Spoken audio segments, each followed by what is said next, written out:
Bienvenue dans cette vidéo où je vais vous débriefer ma séance de day trading sur le marché des actions américaines du jour, hein. Donc, on est le lundi 18 décembre 2023. Du day trading sur un marché qui continue à être euphorique, hein. Je vais faire comme d'habitude un petit point sur l'indice phare de la bourse américaine, le S&P 500, qui regroupe ces fameuses 500 plus grosses entreprises cotées sur le sol des États-Unis. On a du coup, il est là. Si je dézoome un petit peu, le mois de janvier était ici. Donc on continue toujours à faire du plus, ouais, plus 22, plus 23%. Donc assez conséquent. Et la semaine dernière, on a eu... alors on a un marché qui a cassé son plus annuel le vendredi 8 décembre et qui a continué à exploser véritablement à la hausse avec une journée la semaine dernière, mercredi, une journée euphorique, je pense qu'on peut l'appeler comme ça. Bien conforté encore une fois par le fait que l'inflation se stabilise aux États-Unis et que donc les taux vont augmenter moins vite que prévu. Et du coup, et notamment le Nasdaq, hein, le marché, tout ce qui est valeurs technologiques, qui elles font beaucoup appel à l'emprunt, et a explosé à la hausse, entraînant bien évidemment le S&P 500. Voilà, on trade sur un marché qui est sur une belle vague haussière. Donc c'est vrai que dans ce cas-là, il faut essayer de pas trop réinventer la roue et essayer de trouver des trades haussiers qui vont être du coup accompagnés par l'euphorie du marché du moment. Petit point en minutes justement avant de vous montrer ce que j'ai fait parce que c'est important. C'est ma boussole, hein, et vous le savez pour ceux qui me suivent, et merci d'ailleurs à vous. C'est ma boussole. Donc on a démarré l'ouverture ici. On a une petite demi-heure dans laquelle d'ailleurs j'ai pas trop tradé ou juste à la fin de celle-ci. Une petite demi-heure de consolidation et j'ai pris mes deux trades haussiers, vous voyez, sur cette cassure haussière du jour. Bon, après, vous voyez, on est re-rentré dans le range. Donc, à voir aujourd'hui ce que ça va faire. Mais en tout cas, voilà, j'ai pris deux trades haussiers sur cette cassure-là. Et ça a bien marché pour moi. Là, je spoil pas, vu que vous avez vu sur la vignette. Mais voilà un petit peu, hop, ce qui s'est passé. Alors, on va tout de suite partir sur la session comme d'habitude avec mon écran de trading qui est zoomé. On est en accélération, hein, je suis en x8 par rapport au temps réel pour pas que la vidéo dure 45 minutes. Donc comme je l'ai dit, pendant une demi-heure, j'ai rien fait. Donc on va tout de suite sauter vers quoi, 24-25 minutes à peu près. Voilà, parfait. Donc premier trade sur Amazon. Alors ça va pas être évident parce que j'ai fait deux trades à peu près en même temps. Enfin, pas en même temps, mais en tout cas, je les ai managés quasiment en même temps. Donc je vais essayer de jongler sur les deux graphiques parce que j'aime bien zoomer un petit peu mon screen pour que vous y voyez clair. N'hésitez pas d'ailleurs à augmenter la qualité, à mettre en 4K parce que j'enregistre en 4K. Donc elles sont disponibles au niveau de paramètres, je crois, qualité de la vidéo. Donc n'hésitez pas à mettre le max. Et voilà, donc premier trade sur Amazon ici, donc le graphique en haut à droite. Premier trade, bah, on le voit, Amazon est clairement haussière aujourd'hui.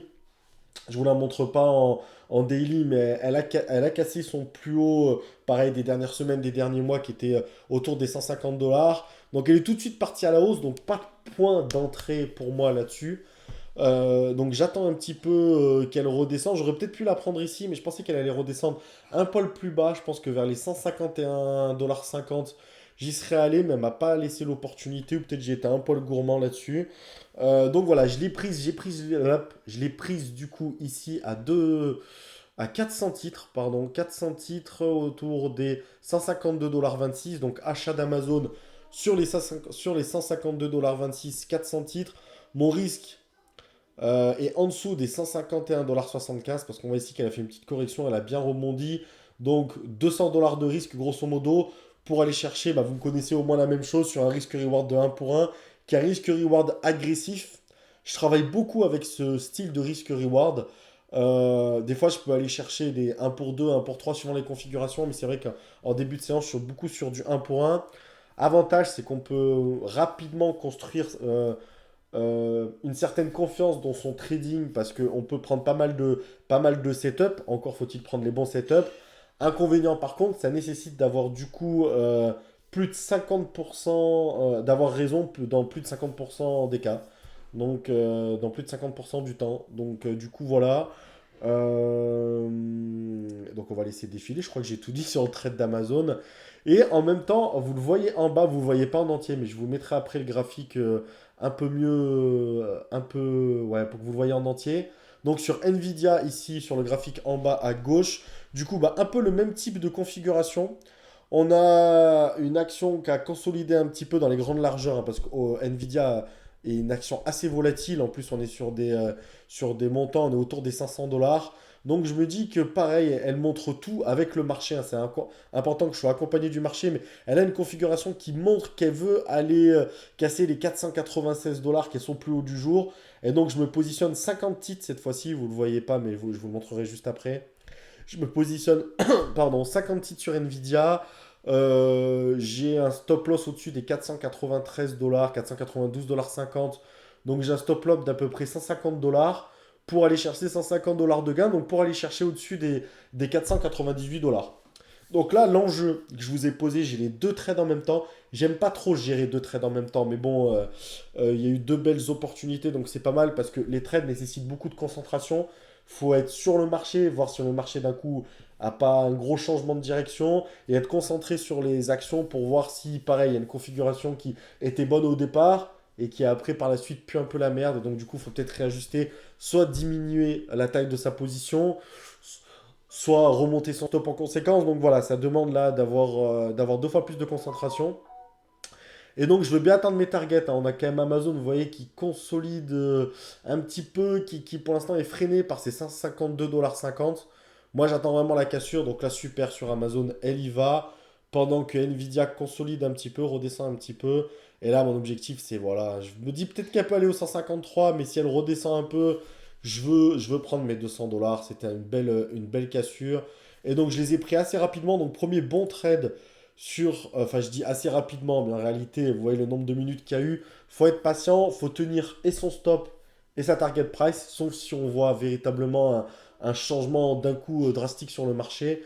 Mais voilà, j'aurais peut-être pu la tenir jusqu'aux 153 dollars, mais voilà, j'ai atteint ma cible, j'ai pris mes 200 dollars de gain, et combien de fois ça m'est arrivé où j'étais un peu plus gourmand et finalement l'action s'est retournée. Donc pas la peine, on a la chance d'avoir sa target price, on le prend et peut-être que plus tard, dans quelques mois ou quelques années, quand j'aurai des plus grosses positions, je prendrai une partie, ce qu'on appelle un partiel, et je laisserai couler le reste. Mais pour l'instant, non. Donc maintenant, je vais pouvoir remonter, vu qu'on a fini le trade, et vous montrer le trade sur Nvidia désormais. Donc pareil, la Nvidia, preuve de patience encore une fois. Elle revient. J'ai pas atteint ma target, hein, qui je vous l'ai dit, est au-dessus des 498 dollars. Donc elle revient sur mon prix d'achat, ce qui est pas déconnant. Pour l'instant, techniquement, elle est très belle parce que elle casse ici les 496 dollars. Elle a cassé un petit peu, hein, je m'attendais à une plus grosse cassure, c'est pour ça que je la tiens. Elle revient ici taper les 495 dollars qui est autour de mon prix d'achat. Techniquement, on le voit, c'est sur cette ligne ici qui correspond vraiment quasiment à mon prix d'exécution. Et donc, j'attends qu'elle monte.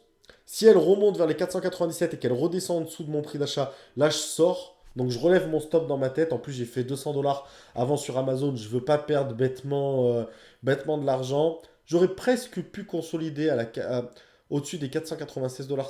J'aurais presque pu rajouter, augmenter la taille de ma position, mais j'ai préféré rester prudent sur ce spot-là. Et voilà, donc j'attends la cassure des 497 dollars et qu'elle aille me casser les 498 dollars. Et donc prendre ces 150 dollars de gains qui font plaisir et qui surtout n'ont pas souffert d'une grosse inquiétude, hein, parce que techniquement, on le voit, c'est assez rare. On a une configuration, voilà, ça y est, c'est bon. Hop, pause, je suis sorti, j'aurais pas pareil. C'est toujours difficile de sortir au plus haut. J'aurais peut-être pu sortir un poil plus haut, mais bon, je suis resté sur ma target encore une fois, on va pas se plaindre. Mais on le voit, très belle configuration technique aujourd'hui. Parfois, c'est bien plus compliqué que ça. Ça se passe pas tout le temps comme ça. Ceux qui me suivent le savent, je le dis. Et je le montre même en vidéo. Donc voilà, on va pas se plaindre quand on a deux belles configurations techniques qui ont bien été aidées par le marché et qui donc ont amené des résultats positifs. Et parfait, un bon premier jour de semaine à 354 dollars de gain. Du coup, pas de trading pour moi demain, probablement mercredi, jeudi, vendredi si je peux. Et voilà, j'essaierai de faire une autre vidéo d'ici la fin de semaine. Merci beaucoup de m'avoir suivi. Merci à tous ceux qui like, qui commentent. Merci à vous et je vous dis à très bientôt dans une nouvelle vidéo. Merci.